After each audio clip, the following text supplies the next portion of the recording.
उपासना कार्यक्रमाच्या या नवीन भागात आपणा सर्वांचे हार्दिक स्वागत. खात्री आहे की आपण सर्व या कार्यक्रमाद्वारे आशीर्वादित बनत आहात आपल्या आत्मिक वृद्धीद्वारे. मागील कार्यक्रमात आपण अब्रामाच्या विश्वासाची सर्वोच्च परीक्षा पाहिली. त्याने विश्वासाने आज्ञापालन करण्यासाठी आपल्या पुत्राचे अर्पण करण्यास तयार झाला. अब्रामाचा विश्वास कृतीतून खऱ्या अर्थाने प्रकट झाला, ज्याद्वारे आम्हाला विश्वास आणि कृतीमधील सुसंवाद दर्शवला गेला. प्रियांनो, आजच्या भागात आपण देवाला आपल्या वचनांची पुष्टी करताना, अब्राहम बैरशेबाला परतताना आणि साराच्या मृत्यू आणि दफनाचा अहवाल पाहणार आहोत. तर चला आपण अभ्यासाची सुरुवात करूया.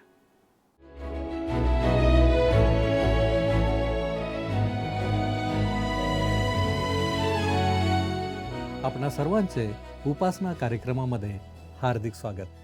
प्रियांनो, आज आपण अध्याय 22 याच्या 15व्या वचनापासून ते अध्याय 23 याच्या 20व्या वचनापर्यंत अभ्यास करणार आहोत. आजचा आपला पहिला मुद्दा आहे, देवाने आपल्या वचनांची पुष्टी केली. यासाठी आपण वाचूया उत्पत्ती 22वा अध्याय 15 आणि 16 ही वचने. परमेश्वराच्या दूताने आकाशातून अब्रामाला दुसऱ्यांदा हाक मारून म्हटले. परमेश्वर म्हणतो, मी स्वतःची शपथ घेऊन सांगतो की तू हे कृत्य केले. आपल्या मुलास, आपल्या एकुलत्या एका मुलास माझ्यापासून राखून ठेवले नाही. मला एक प्रश्न विचारायचा आहे, अब्रामाने ते केले का? नाही, त्याने आपल्या मुलाचा बळी दिला नाही. पण देव त्याला म्हणतो, मुलास माझ्यापासून राखून ठेवले नाही. पहा, अब्रामाने देवावर विश्वास ठेवला आणि त्याने इतके पुढे जाऊन हे दाखवून दिले की तो आपला मुलगा देण्यास तयार होता.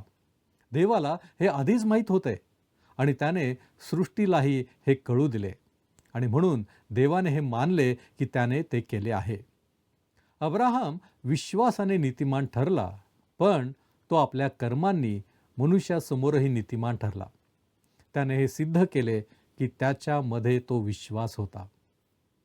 आपल्या मुलास, आपल्या एकुलत्या एका मुलास माझ्यापासून राखून ठेवले नाही. देवाने यावर कसा भर दिला आहे ते पहा, कारण त्याने आपला एकुलता एक मुलगा दिला. या घटनेद्वारे देव हे स्पष्ट करत आहे की जर कोणाला वाचवायचे असेल तर त्या रिकाम्या जागी उभे राहण्यासाठी एका मनुष्याची गरज असेल. मानवजातीचा तारणारा बनण्यास सक्षम असलेल्या एका मनुष्याची गरज असेल. या अध्यायात आपल्याला एक मोठा धडा दिला आहे. अब्राहम म्हणाला की देव स्वतःसाठी एक कोकरा पुरवेल आणि त्यांना एक एडका सापडला आणि त्यांनी त्याचा बळी दिला. पण देवाने शेकडो वर्षांनंतर ख्रिस्ताच्या रूपात एक कोकरा पुरवला. देवाने अब्राहमाचा हात थांबवला आणि इसाहकाचा बळी पूर्ण करू दिला नाही, कारण ते चुकीचे झाले असते. देवाने अब्राहमाच्या मुलाला वाचवले, पण देवाने आपल्या स्वतःच्या मुलाला वाचवले नाही, तर आपल्या सर्वांसाठी त्याला स्वेच्छेने दिले. ज्यावेळेस आपण वाचणार आहोत उत्पत्ती 22वा अध्याय 17 आणि 18 ही वचने. उत्पत्ती 22, 17 आणि 18 ही वचने. यास्तव मी तुला आशीर्वादित करीन व वृद्धीस वृद्धी करून तुझी संतती आकाशातील ताऱ्यांइतकी, समुद्र तीरीच्या वाळू इतकी होईल असे करीन. तुझी संतती आपल्या शत्रूंची नगरे हस्तगत करील. तू माझा शब्द ऐकला म्हणून पृथ्वीवरची सर्व राष्ट्रे तुझ्या संततीच्या द्वारे आशीर्वादित होतील. येथे म्हटले आहे, पृथ्वीवरची सर्व राष्ट्रे तुझ्या संततीच्या द्वारे आशीर्वादित होतील. देव येथे कोणत्या संततीबद्दल बोलत आहे? जर तुम्ही गलतीकरास पत्र 3 अध्याय 16 या वचनामध्ये पाहिले तर तुम्हाला दिसेल की पौल संतान या शब्दाचा अर्थ स्पष्ट करतो. अब्रामाला व त्याच्या संतानाला ती अभिवचने सांगितली होती. संतानांना असे पुष्कळ जणांसंबंधी तो म्हणत नाही, तर तुझ्या संतानाला असे एकाविषयी तो म्हणत आहे आणि तो एक ख्रिस्त आहे. अशा प्रकारे आपल्याला संतान या शब्दाचा बायबलनेच केलेला अर्थ मिळतो. गलती 3 अध्याय आणि 8 हे वचन पाहिले तर आपल्याला दिसते की पौल असे म्हणतो, देव परराष्ट्रीयांना विश्वासाने नीतिमान ठरवणार. या पूर्वज्ञानामुळे शास्त्रलेखाने अब्रामाला पूर्वीच ही सुवार्ता सांगितली की तुझ्याकडून सर्व राष्ट्रांना आशीर्वाद मिळेल. देवाने अब्रामाला सुवार्ता कधी सांगितली? जेव्हा देवाने त्याला आपला मुलगा इसाक वेदीवर अर्पण करण्यास सांगितले, तेव्हा देवाने त्याला सुवार्ता सांगितली. देव येतो म्हणतो, पृथ्वीवरची सर्व राष्ट्रे तुझ्या संततीच्या द्वारे आशीर्वादित होतील. आणि ते संतान म्हणजे ख्रिस्त. हीच ती सुवार्ता आहे जी अब्रामाला देण्यात आली होती. येथे मी एका अशा गोष्टीबद्दल भाष्य करू इच्छितो ज्याकडे सहसा दुर्लक्ष केले जाते.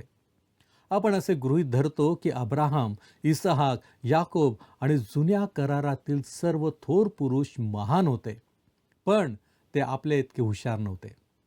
त्यांना आपले इतके ज्ञान नव्हते. तथापि माझे मत आहे की अब्राहमाला ख्रिस्ताच्या आगमनाबद्दल आणि सुवार्तेबद्दल आपल्या कल्पनेपेक्षाही खूप जास्त माहिती होती. किंबहुना प्रभू येशूने योहान याच्या 8 अध्याय 56 मध्ये म्हटले आहे की तुमचा बाप अब्राहम माझा दिवस पाहण्यासाठी उल्हासित झाला. तो त्याने पाहिला व त्याला हर्ष झाला. त्यामुळे लक्षात येते की त्याला आपल्यापेक्षा खूप जास्त माहिती असली पाहिजे. देवाने अब्रामाला बरेच काही प्रकट केले होते, परंतु तारणारा अजून आला नव्हता. आज आपल्याला माहीत आहे की तो 1900 वर्षांनी येणार होता, परंतु मोरिया पर्वताच्या माथ्यावर जिथे अब्रामाने इसाकाला अर्पण केले तिथे ख्रिस्ताच्या अर्पणाचे आणि पुनरुत्थानाचेही एक चित्र होते. इसहाकाला अर्पण करण्यास देवाने अब्रामाला सांगितल्यानंतर त्याला मोरियापर्यंत पोहोचायला 3 दिवस लागले. देवाने 3ऱ्या दिवशी इसहाकाला जिवंतपणी अब्रामाला परत दिले. त्यामुळे हे ख्रिस्ताचा मृत्यू आणि पुनरुत्थान या दोन्हींचे चित्र आहे. पौल म्हणतो की देवाने अब्रामाला सुवार्ता सांगितली आणि निश्चितच ते येथेच घडले. असे म्हटले होते की पृथ्वीवरची सर्व राष्ट्रे तुझ्या संततीच्या द्वारे आशीर्वादित होतील. आज ख्रिस्ताचा सुवार्ता संदेश जवळजवळ संपूर्ण जगात पोहोचला आहे. असे बरेच लोक आहेत ज्यांनी तो सुवार्ता संदेश ऐकलेला नाही, हे आपल्यालाही माहीत आहे. तरीही तो आशीर्वाद सर्व राष्ट्रांपर्यंत पोहोचला आहे आणि राष्ट्रांना मिळणारा एकमेव आशीर्वाद ख्रिस्ताद्वारेच आहे. वचनात असे म्हटले आहे की तू माझा शब्द ऐकला. पहा प्रियांनो, ते आज्ञापालन अब्रामाच्या विश्वासावर आधारित होते आणि विश्वास नेहमीच कृतीकडे नेतो. क्रियांशिवाय विश्वास निर्जीव आहे. आता आपण पुढील मुद्दा पाहणार आहोत. अब्राम बैरशेबा येथे परत येतो आणि यासाठी आपण वाचूया उत्पत्ती 22 अध्याय 19 आणि 20 ही वचने. मग अब्राहम आपल्या सेवकांकडे परत आला आणि ते उठून त्याचबरोबर बैरशेबा येथे गेले आणि अब्राहम बैरशेबा येथे राहिला. या गोष्टी घडल्यानंतर कोणी अब्राहमास सांगितले, पहा, तुझा भाऊ नाहोर याचपासून मिल्केलाही पुत्र संतती झाली आहे. या अध्यायाचा उर्वरित भाग आपल्याला अब्रामाच्या कुटुंबाबद्दल थोडी माहिती देतो. अब्रामाने आपला भाऊ नाहोर याला खूप पूर्वी हारान देशात सोडले होते. त्याच्या वंशावळीचा उल्लेख पवित्र शास्त्रात केला जाणार नाही, परंतु ती थोड्या वेळाने अब्रामाच्या वंशावळीला छेदेल. जेव्हा आपण त्या भागावर येऊ तेव्हा आपण त्याबद्दल पाहू. जर तुम्ही या अध्यायाचा उर्वरित भाग वाचला तर तुम्हाला नावाच्या उच्चारांचा चांगलाच सराव होईल. आता आपण अध्याय 23 कडे वळत आहोत. यामध्ये आपला विषय आहे साराचा मृत्यू आणि दफन. या अध्याय 23 मध्ये आपण साराचा मृत्यू आणि तिला पुरण्यासाठी अब्राहमाने एका गुहेची म्हणजेच मकपेलाच्या गुहेची खरेदी केल्याचे पाहतो. यासाठी आपण वाचूया उत्पत्ती 23 अध्याय आणि पहिली 2 वचने. सारा 127 वर्ष जगली, एवढेच तिचे आयुष्य होते. सारा ही कनान देशातील किर्यात आर्बा म्हणजे हेब्रोन येथे मृत्यू पावली आणि अब्राहम तिच्यासाठी शोक व विलाप करण्यास आला. लक्षात घ्या की सारेचे वय 127 वर्षे दिले आहे. इसाहाकाच्या जन्माच्या वेळी ती 90 वर्षांची होती. याचा अर्थ तिच्या मृत्यूच्या वेळी, म्हणजे मला असे वाटते की जो इसाहाकाच्या अर्पणानंतर काही वर्षांनी झाला असावा, इसाहाक 37 वर्षांचा होता. आम्हाला सांगितले आहे की सारा किर्यात आर्बा येथे मरण पावली, जे हेब्रोन आहे. देवाने दिलेल्या त्याच देशात अब्रामाला आपल्या मृत व्यक्तीला पुरण्यासाठी एक गुहा विकत घ्यावी लागली. प्रश्न असा पडतो की त्याने साराला पुरण्यासाठी दुसरीकडे का नेले नाही? याचे कारण म्हणजे भविष्याबद्दलची त्यांची आशा त्याच देशात होती. जसजसे आपण या अध्यायाकडे पुढे जाऊ तसतसे आपण पाहू की जरी अंत्यसंस्काराची व्यवस्था असली जी फार रोमांचक किंवा मनोरंजक नाही आणि कदाचित काहींना थोडी भयावह वाटेल, तरीही येथे एक मोठे सत्य पाहणे खूप महत्त्वाचे आहे. वाचूया आपण उत्पत्ती 23वा अध्याय आणि पुढची 2 वचने, म्हणजे 3रं आणि 4थं वचन. अब्राहम आपल्या मैतात जवळून उठून हेतीस म्हणाला, मी तुमच्यामध्ये उपरी व परदेशी आहे. माझ्या मालकीचे कब्रस्तान तुमच्यामध्ये असावे म्हणून मला जागा द्या, म्हणजे मी आपल्या मैतास दृष्टीआड करीन. वचनदत्त देशातही अब्राहम स्वतःला एक उपरी व परदेशी म्हणवतो. यावेळेस आपण पुढची वचनं वाचूयात. उत्पत्ती 23वा अध्याय 5 आणि 6 ही वचने. तेव्हा हेती अब्राहमास म्हणाले, स्वामी आमचे ऐका. आमच्यामध्ये आपण एक देवाचे सरदार आहात. आपण आमच्या वाटेल त्या कबरेत आपल्या मैतास मूठ माती द्या. आपल्या मैतास मूठ माती देण्यासाठी आपली खाजगी कबर देण्यास आमच्यातला कोणीही नाही म्हणणार नाही. त्या देशात राहणाऱ्या हेतींच्या मुलांनी दिलेला हा अत्यंत उदार प्रस्ताव होता. त्यांनी कदाचित अब्रामाला म्हटले असेल, आमच्या कोणत्याही कबरींमध्ये तुम्ही फक्त दफन करण्याची जागा निवडा, बस इतकेच. आम्हाला खूप आनंद होईल. अब्रामाने त्यांच्यावर खूप मोठी छाप पाडली होती. ते त्याला एक सामर्थ्यवान सरदार म्हणतात. या माणसाच्या प्रभावाला महत्त्व होते. पुढे आपण जाऊया. उत्पत्ती 23:7 आणि 9 ही वचने वाचूया. तेव्हा अब्रामाने उठून त्या देशाच्या लोकास म्हणजे हेतीस नमन केले. तो त्यास म्हणाला, मी आपल्या मैतास दृष्टीआड करावे अशी तुमची इच्छा असल्यास माझे म्हणणे ऐका. एफ्रोन बिन सोहर याचपाशी रदबदली करा की त्याच्या शेताच्या सीमेच्या आत असलेली त्याची मकपेला नावाची गुहा आहे, ती माझ्या मालकीचे कब्रस्तान व्हावे म्हणून त्याने तुमच्या समक्ष पुरी किंमत घेऊन मला द्यावी. मकपेलाची गुहा हीच अब्रामाने निवडलेली जागा होती, पण त्याला ती विकत घ्यायची होती. त्याला काहीही फुकट नको होते.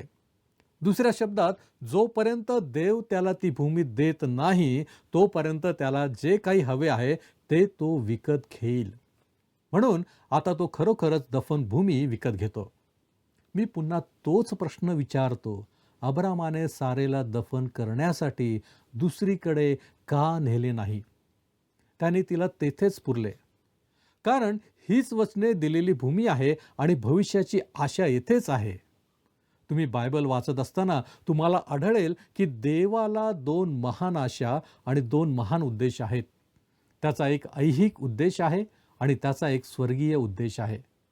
त्याचा एक ऐहिक उद्देश आहे म्हणजेच ही पृथ्वी ज्यावर तुम्ही आणि मी राहतो ती अनंत काळपर्यंत राहणार आहे. तिची एका नवीन स्वरूपात अदलाबदल होणार आहे. एक नवीन आकाश आणि एक नवीन पृथ्वी असेल. पण एक पृथ्वी असेलच आणि ती अनंत काळपर्यंत वस्ती योग्य राहील. हेच वचन देवाने अब्रामाला आणि त्याच्या नंतरच्या लोकांना दिले. देव आज जो कार्यक्रम राबवत आहे तो पूर्ण झाल्यावर तुम्ही आणि मी ज्या पृथ्वीवर राहतो तिला कचरा पेटीत टाकणार नाही किंवा जुन्या किंवा मोडकळीस आलेल्या गाडींच्या भंगारखान्यातही तिची विल्हेवाट लावणार नाही. देव तिचा नाश करणार नाही. त्याला त्याऐवजी एक नवीन स्वरूप द्यायचे आहे. ही नवीन पृथ्वी अनंत काळपर्यंत टिकेल आणि त्यावर वास्तव्य करणारे लोक असतील. हीच अब्रामाची आशा होती. अब्रामाला त्या भूमीत दफन केले जावे असे वाटत होते, जेणेकरून जेव्हा पुनरुत्थान होईल तेव्हा तो आणि सारा त्याच भूमीत पुनरुत्थित होतील. त्याच्यानंतर किती लोक येणार आहेत हे त्याला कधीच माहीत नव्हते, पण अक्षरशः लाखो लोक मृतांमधून पुनरुत्थित होणार आहेत हीच त्यांची आशा आहे जी पूर्ण होईल.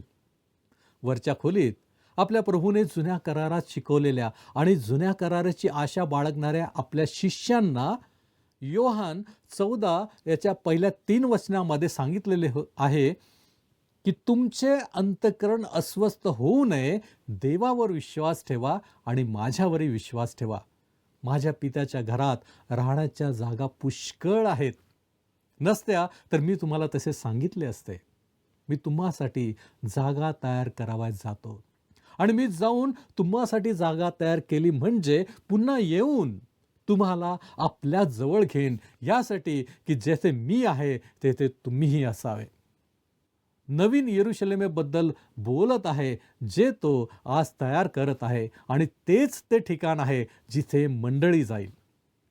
नवीन यरूशलेम हे मंडळीचे अनंत काळचे निवासस्थान असेल. ही शिकवण शिष्यांसाठी अगदी नवीन होती आणि कदाचित ती बऱ्याच ख्रिस्ती लोकांसाठीही अगदी नवीन आहे. देवाने अब्राहामाला कधीही सांगितले नाही की तो त्याला या पृथ्वीवरून स्वर्गात घेऊन जाईल. उलट तो त्याला सतत सांगत राहिला, मी तुला ही भूमी देणार आहे. अब्राहामाने देवावर विश्वास ठेवला आणि याच कारणामुळे तो साराला त्या भूमीत दफन करू इच्छित होता. ते त्याच्यासाठी आपल्या मृतांना दफन करण्याचे ठिकाण बनले. त्याला तिथेच दफन करायचे होते. त्याला तिथंच दफनही व्हायचे होते आणि त्याला तिथे दफन केले गेले. अब्राहामाच्या दफनभूमीचे नेमके ठिकाण हेब्रोन येथे आहे, जे यरूशलेमेच्या दक्षिणेस सुमारे 20 मैलांवर आहे. आजही अनेक लोक तिथे जातात. त्या जागेवर बांधलेल्या मुस्लिम मशिदीला भेट देतात. हेब्रोन वगळता इतर सर्व ठिकाणे सुरक्षित आहेत, परंतु हेब्रोनमध्ये खूप सावध राहण्याचा इशारा देण्यात येतो, कारण तिथे पर्यटकांबद्दल आणि खरे तर जे कोणी तिथले नाहीत त्या प्रत्येकाबद्दल खूप वैरभाव दिसतो. अर्थात तेथील मशिदीला भेट देण्याची परवानगी मिळते, कारण त्यातून पैसा मिळतो. आत गेल्यावर जमिनीतील एका लहान छिद्रातून खाली पाहता येते, जिथे अब्राम आणि सारा, इसाक आणि रिबेका, याकोब आणि लेआ यांना पुरले असल्याचे मानले जाते. राहेलला मात्र बेथलेहेममध्ये पुरले आहेत. या सर्व लोकांना इस्रायलमध्ये पुरले आहे, कारण त्या भूमीत मेलेल्यातून पुन्हा उठण्याची त्यांना आशा होती. ही एक ऐहिक आशा आहे. नवीन करारातील विश्वासणारे म्हणून आपली आशा स्वर्गीय आहे.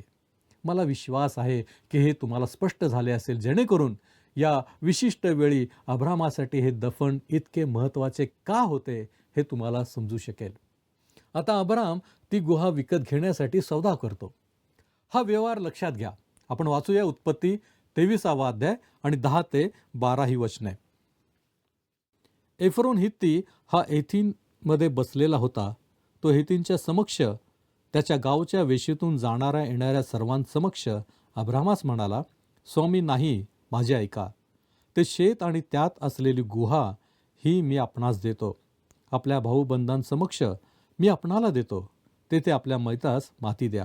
तेव्हा अब्रामाने त्या देशाच्या लोकास नमन केले. अब्राहाम आणि या लोकांचा, विशेषतः या हेफ्रोन नावाच्या माणसाचा उदारपणा लक्षात घ्या. त्या काळात ते निश्चितच सभ्य होते. आपली अशी कल्पना आहे की हे गुहेत राहणारे लोक होते, जे एकमेकांना मारण्यासाठी काठ्या घेऊन फिरत असत. जर अब्राहाम, इसाक, याकोब आणि जुन्या करारातील इतर संत, किंबहुना या अध्यायात उल्लेख केलेले पुरुष यांची आपण आपली तुलना केली, तर कदाचित त्यांच्यासमोर आपण सर्व अत्यंत असंस्कृत आणि उद्धट, असभ्य ठरलो असतो. या लोकांची नम्रता लक्षात घेणे खूपच विलक्षण ठरेल. या ठिकाणी वचनात म्हटले आहे, अब्राहामाने त्या देशाच्या लोकास नमन केले. आता आपण उत्पत्ती 23 अध्याय आणि 13 ते 16 ही वचने वाचणार आहोत. आणि त्या देशाच्या लोकांसमक्ष तो एफ्रोनास म्हणाला, माझे एवढे अवश्य ऐक. मी शेताचे पैसे देतो, ते मजकडून घे, म्हणजे मी आपल्या मैतास तेथे मूठमाती देईन. एफ्रोनाने अब्रामास उत्तर केले, स्वामी माझे ऐका. ही अवघी 400 शेकेल रुपये किमतीची जमीन, तिचे काय मोठे? आपण आपल्या मैतास मूठमाती द्या. अब्रामाने एफ्रोनाचे म्हणणे कबूल करून हेतींच्या देखत सांगितलेला होता तेवढा पैसा म्हणजे चलनी 400 शेकेल रुपये त्यास तोलून दिले. म्हणजे अब्रामाने त्या शेतासाठी आणि गुहेसाठी त्या दिवसाच्या कायदेशीर चलनात पैसे दिले. आता आपण उत्पत्ती 23 अध्याय 17 ते 20 ही वचने वाचणार आहोत. याप्रमाणे एफ्रोनाचे शेत जे ममरेच्या पूर्वेस मकपेलात होते ते व त्यातील गुहा आणि शेतातील आणि चतुसीमातील प्रत्येक झाड हेतींसमक्ष वेशींतून जाणाऱ्या येणाऱ्या सर्वांसमक्ष अब्रामाच्या कब्जात पूर्णपणे आले. नंतर अब्रामाने आपली बायको सारा हिला कनान देशातले ममरे म्हणजे हेब्रोन याच्या पूर्वेस म्हणजे मकपेलाच्या शेतातील गुहेत पुरले आणि ते शेत गुहेसहित कब्रस्तान व्हावे म्हणून हेतींकडून अब्रामाच्या कब्जेत पूर्णपणे आले. वरवर पाहता हीच ती जागा आहे जिथे आज हेब्रोनमध्ये मशीद बांधलेली आहे. ही इस्लाम जगतातील दुसरी किंवा तिसरी सर्वात महत्त्वाची मशीद मानली जाते. कैरो आणि इतर ठिकाणी त्यांच्या अनेक मशिदी आहेत.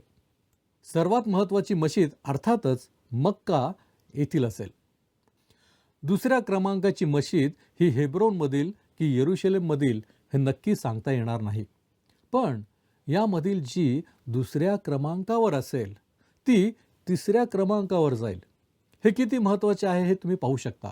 कारण सर्व अरब लोक त्याचा वंश अब्रामापर्यंत शोधतात. प्रियांनो, परमेश्वर हा महान आहे, त्याच्या योजना महान आहेत. फक्त आम्ही त्याच्या बरोबर असणे महत्त्वाचे आहे. या सर्व गोष्टी समजण्यासाठी परमेश्वर आपणास आशीर्वादित करो. आपण प्रार्थना करूया. आमच्यावरती कृपा करणाऱ्या आमच्या महान प्रेमळ परमेश्वरा, धन्यवाद देतो, तुझे आभार मानतो, तुझी स्तुती करतो. प्रभूजी, खरोखर बापा आम्हा प्रत्येकासाठी तुझ्या योजना आहेत.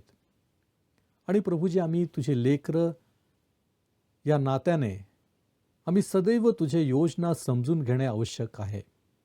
अनेक वेळा प्रभूजी आम्ही दुर्लक्ष करतो आणि प्रभूजी आम्ही तुझ्यापासून दूर जाण्याचा प्रयत्न करतो. परंतु प्रभू परमेश्वरा, तू आमच्यासाठी नेहमीच चांगल्या योजना राबवत आहेस. आम्ही अब्रामाच्या बाबतीत पाहिलं. होय प्रभू परमेश्वरा, शेवटपर्यंत त्याला तू सर्व प्रकारचं सहाय्य केलं आणि तुझी इच्छा ही दे आहे आमच्या जीवनामध्ये देखील आम्ही देखील तुझ्याबरोबर राहावं. होय प्रभूजी, तुझ्या आज्ञांचं पालन करावं. तुला ज्या गोष्टी वाटतात, जी काही तुझी इच्छा आहे त्याप्रमाणे आम्ही करावं. म्हणून प्रभूजी आम्ही स्वतःला तुझ्या पवित्र हातामध्ये सोपवतो आणि या विनंत्या, या मागण्या येशू ख्रिस्त आमचा प्रभू याच्याद्वारे करतो म्हणून तू ऐक. आमेन. प्रभूची कृपा आपणाबरोबर सदैव असो.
प्रियानो, परमेश्वर हा करार पाळणारा आहे. आजच्या भागात आपण देवाला आपल्या वचनाची पुष्टी करताना पाहून याची प्रतीती आली. नंतर आपण साराचा मृत्यू पाहिला. अब्राहमने सारेच्या दफनविधीसाठी विशिष्ट जागा निवडून भविष्याची आशा ही त्याच ठिकाणी आहे असा भरोसा व्यक्त केला. प्रियांनो, आज आपण विचार करूया की आमचा विश्वास कसा आहे. नक्कीच आपण अब्राहमासोबत तुलना करू शकत नाही, परंतु त्याच्यासारखा कृतीयुक्त विश्वास बाळगण्यासाठी आपण कृतिशीलता आणि अज्ञातारकता येण्यासाठी प्रयत्नशील व्हाल काय? आपण पुढील कार्यक्रमात पुन्हा भेटू. तोपर्यंत विश्वासात दृढ राहा आणि देवाला गौरव द्या. धन्यवाद.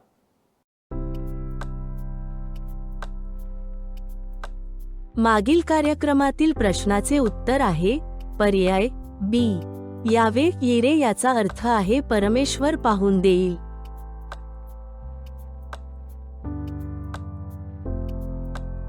आजचा प्रश्न, सारेचा मृत्यू कोठे झाला? A. Sodom, B. Moriah, C. Zoar, D. Hebron.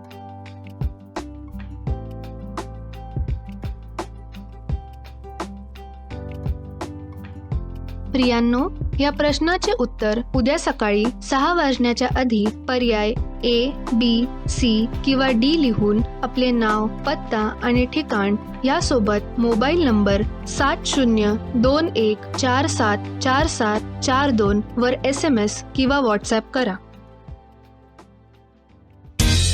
हा कार्यक्रम आपणास आवडला काय? आता आम्हाला एक मिस कॉल करा.